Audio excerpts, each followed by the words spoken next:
সকাল সকাল ঘুম থেকে উঠে ফ্রেশ হয়ে চলে এসেছি রান্নাঘরে ব্রেকফাস্ট বানাতে।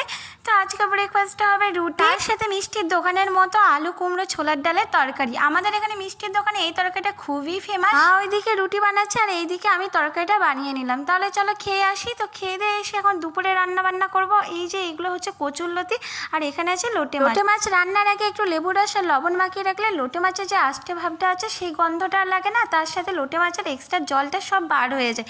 তোমরা এই টিপসটা ফলো করতে পারো, আশা করি কাজে লাগবে। তো আজকের মেনুতে ছিল ভাত, উচ্ছে আলু সিদ্ধ, পেঁয়াজ লঙ্কা ভাজা দিয়ে, আর এদিকে ছিল লোটে মাছের ঝুড়ো। লোটে মাছের গোটা খেতেও বড্ড ভালো লাগে। আর এইদিকে ছিল কচুরলতি আর ভাইয়ের জন্য ছিল সয়াবিন আলু তরকারি। বিকেলে আমার পড়ানো ছিল, তো পড়ানো শেষে এই যে আমার ছানাপোনাগুলো চলে গেছে আমাদের কাছে পেয়ারা পাড়তে। এখন গাছ ভর্তি অনেক পেয়ারা হয়, খেয়েও শেষ হয় না। তোমাদেরকে একটা কথাই বলার আছে, তোমরা এখনো যারা আমার চ্যানেলটিকে সাবস্ক্রাইব করোনি প্লিজ সাবস্ক্রাইব করে দিও। তাহলে চল টাটা, দেখা যাচ্ছে।